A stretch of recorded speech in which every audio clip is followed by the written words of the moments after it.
Local police arrested a man this morning and charged him with stabbing another area man. A torch lighting ceremony was held this morning honoring local athletes in the Alabama Special Olympics. And East Alabama gears up for a major bike race this weekend. One more dry day across East Alabama, then showers and thunderstorms returning on Friday. We'll have the complete forecast. Coming up in sports, it was an historic day for Alexandria High School yesterday. Not one, but two state championships. We have more on this in just a minute as EAN Local News starts now.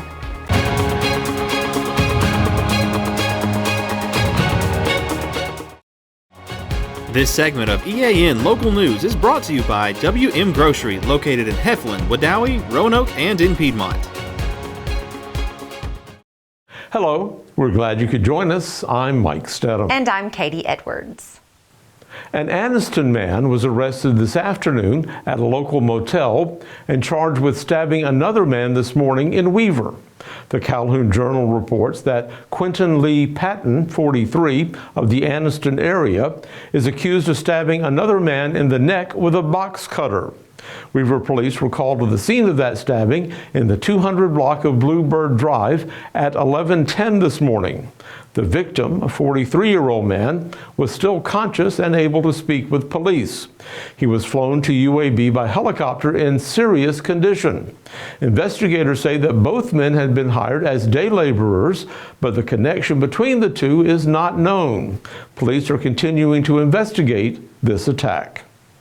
The Torch of Hope was lit this morning in Anniston and Oxford, starting a series of events that will culminate in Troy this weekend at the Alabama Special Olympics Summer Games. That torch is being carried by some of the athletes who will be competing and by members of various law enforcement agencies throughout the state. Bob Kopus, who serves as the state liaison between law enforcement and the Special Olympics, says the two groups have a long history of working together. First of all, law enforcement for the last 50 years, law enforcement has been the largest organization, grassroots fundraiser for Special Olympics. So we provide funding and awareness is big for Special Olympics. It's all started in Kansas. They ran a torch into a local games, got such positive results, they kept doing it, then spread across the state, all 50 states, and now we're all in 43 countries. Law enforcement raises awareness and funding for Special Olympics. The first lighting ceremony this morning was in Anniston, where Chief Nick Bowles and his department turned out for the start of the torch's journey to Troy. One of the officers who carried the torch this morning was Oxford's captain of patrols, Daniel Phipps. He says that the torch run raises awareness of the Special Olympics, and it also raises some money to help support those games. This department loves to be involved in this. We're one of the only cities that have the actual the special needs students walk with us. We don't really run, so we'll go around our downtown area. We have a lot of our officers that work in the school with the special needs students, and we just love to be out here with them. The ARC of Calhoun and Cleburne counties coordinates the local Special Olympics Games, which have been held at the Cleburne County High School field for the past 2 years. ARC Executive Director Patty Tiller says these games are as important to the participants and their families as any other team sport in the community. But in our case, it may mean a little bit more because often our folks are told that they can't do, they shouldn't do, or it doesn't really matter. Well, it does matter. And what happens with the local group is they compete locally, and then in this case, what we're here today is for the state torch run. The state games are happening. They're meeting and competing against new people, and they've gone up a level. Not everybody locally gets to go to the next level. So that's very, very important. Just like any celebration of any track team or any football team or any baseball team that you see locally, how proud you are of them, we are of these athletes.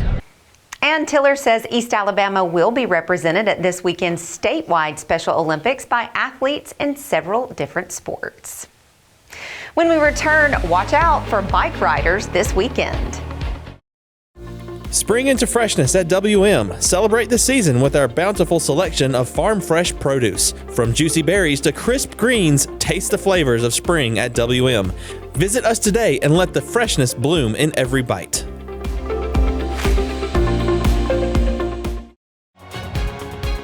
This segment of EAN Local News is brought to you by Waldrop Manufacturing, metal buildings made right here in Calhoun County. The Cheehaw Challenge returns to Calhoun County this weekend, so motorists are being asked to watch for cyclists and expect some delays on certain roads. Most of the major events will start in Jacksonville on Sunday morning and then head to Mount Cheehaw through the back roads of eastern Calhoun County.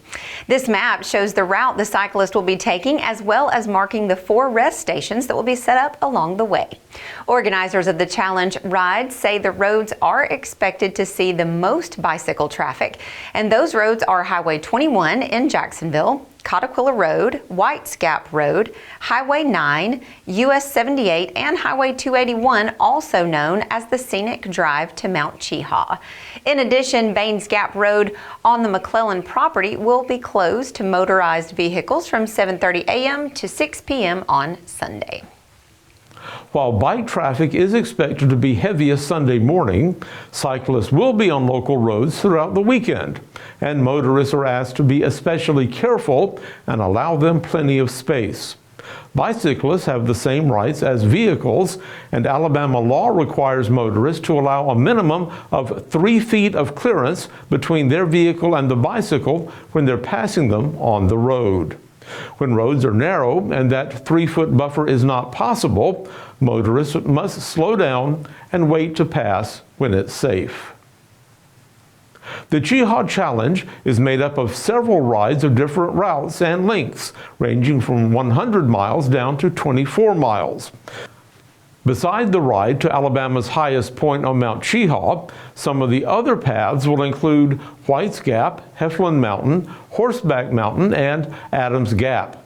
Some of the rides will also take place on the Chief Ladiga Trail. When we come back, a local town square gets ready to host its annual fair. For metal buildings in Alabama and the Southeast, Waldrop Manufacturing is your one-stop source. A Waldrop metal building provides the coverage and protection your investments need.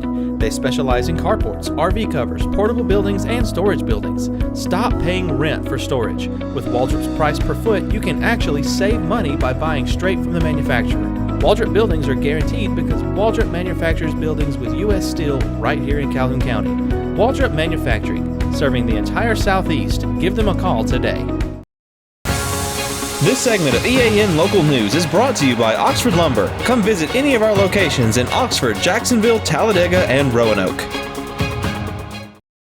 Jacksonville's Fair on the Square is coming up this Saturday from 9 a.m. until 3 p.m. This annual celebration includes vendors from all around the Southeast, including artists, crafters, and more. Entertainment includes music from Jesse Widener, the JSU Jazz Band, Star Butterfly Music, Ronnie Jones and Tony, Brittany Hall, and Dalton Moses. The dance group Angels in America is also scheduled to perform. So, Katie, do you think they'll have some fair weather on the square for the fair? Well, let's check with the man who usually knows the plan. John Holder joins us now in the EAN Weather Center to tell us what to expect. John? Mike and Katie, this weekend, it looks like we may deal with some rainfall early in the day on Saturday, but the rest of the weekend looking A-OK. We'll have the complete forecast details for all of East Alabama next. For over 60 years, Oxford Lumber has been servicing our area, and our customer service has always been our main focus. Our customer service is what sets us apart from anyone else. From the moment you enter, our highly trained staff will treat you like family. To enthusiastically provide total customer satisfaction within a positive and self-fulfilling employee relations environment. Visit us at any of our 4 locations or at oxfordlumber.com. With all the sunshine today across East Alabama, temperatures rising up to 80 degrees today after a morning low of 59. A very pleasant day with plenty of sunshine. No rain across East Alabama. Our record high for the day, 94 degrees. The record low at 41. Look at those days continuing to stretch out as we approach summertime. 5:42, your sunrise on your Thursday morning, and the sun setting tonight at 7:37. It's time for weather on your street. On this Wednesday night, we're taking you out to Watson Drive in the city of Oxford. Maybe early tomorrow morning there will be some patchy fog out there in some locations. It's not a big deal with that. Just be aware of that if you're out and about late tonight and early tomorrow morning. 59 for the low tonight in Oxford. Looking at tomorrow, a great day. As a matter of fact, this will be the best day coming up in the next 3 or 4 days. We have plenty of sunshine. It's going to be warm tomorrow. Temperatures rising to 86. No chance of rain in the forecast. If you're on Rabbit Town Road in Glencoe and Etowah County, get ready for a beautiful early summer day. Plenty of sunshine, highs in the mid-80s. Tough to beat coming up on your Thursday. As we begin to start the weekend, though, things are going to go 180 degrees in the other direction. On Hathaway Heights Road on 10th Street Mountain in Anniston on the east side, wet weather to begin the weekend on Friday. Temperatures still going to remain in the 80s, but it looks like especially Friday afternoon, Friday night, and the early part of the day on Saturday, we're going to be dealing with showers, and now it looks like maybe some thunderstorms. Here's the 7-day forecast. For all of East Alabama, a 70% chance of rain coming up on Friday with a high up in the low 80s. Don't let this 70% chance of rain scare you too much on Saturday. We think right now this is going to be in the early morning hours. So by mid to late morning, this should be out of here. Sunshine by the afternoon. Looks like most of the day Saturday will be pleasant, but early in the day on Saturday morning could be dealing with lingering showers and thunderstorms. That brings us into the back half of the weekend. A beautiful day on Sunday. No rain in the forecast. Temperatures will be in the mid-80s. And get ready, folks. If it's felt like summertime already this spring, get ready for next week, because next week, the last day of school for most folks across East Alabama, and you're going to have some summertime fever coming up. A big summertime preview coming Monday, sunshine in 87, 89 on Tuesday, 86 with a scattered shower or two around here on Wednesday of next week. Nighttime lows going from the low 60s to the upper 60s, and it looks like we might be dealing with some 90-degree temperatures at some point next week as we end school and get ready for the Memorial Day holiday weekend. Forecast changing a little bit for Friday now. We now have severe storms possible. The good news for us here in East Alabama is the better chance of seeing a strong storm on Friday is going to be over in West Alabama. The further west you go, the better chance of seeing a strong storm or two. But this is an evolving situation, so really all of us here in East Alabama at least having a marginal risk for severe weather. That will include all modes of severe weather, damaging winds up to 60 miles per hour, maybe some large hail, and yes, the possibility of tornadoes. This does not look right now like a big severe weather threat, but we're going to watch this over the next 24 to 48 hours. I'll be back here tomorrow morning as we'll take a look at your Thursday at a glance, and I'll be back here tomorrow night for EAN Local News as we'll look at that severe weather threat possibly coming our way on Friday and Friday night all across East Alabama. Alexandria, that's the word in local sports. Valley Cubs doing big things in spring sports, including state championships. Namath Pitts has all the details right now in sports. Namath. Thanks, John. Yesterday was a historic day for Alexandria High School and the Alexandria community. Not one, but 2 state championships. It started Monday and ended last night. Alexandria won Game 1 behind a complete game performance from MVP Andrew Allen. He pitched 7 innings, only giving up 3 hits and 1 earned run. He had 11 strikeouts while issuing 3 walks. Eli Barnes had the only RBI for Alexandria. The other run was an unearned run. Alexandria got 3 hits from Ian Cartwright, Evan Snow, and Nick Thompson. Alexandria entered last night only needing to win 1 game to bring home the Blue Trophy. Trip Patterson pitched a complete game. He pitched 7 innings and gave up 8 hits and 4 earned runs. Alexandria battled adversity after Zach Welch was ejected early in the game over a call at home plate. Alexandria stepped up and came back from behind in the 6th inning. Bray Good hit a single, and an error by Mobile Christian led to 4 runs for Alexandria and gave them the lead. Aiden Bruner led the way with 2 RBIs. Samuel Henniger, Evan Snow, and Bray Good each had an RBI. Bray Good went 3 for 3 at the plate, and Aiden Brenner went 2 for 2. Alexandria wins their first state baseball championship in school history. They did it behind Zach Welch. They did it behind 15 seniors. Zach Welch talked about the legacy that those 15 seniors are leaving behind. These 15 seniors have been in our program a really long time.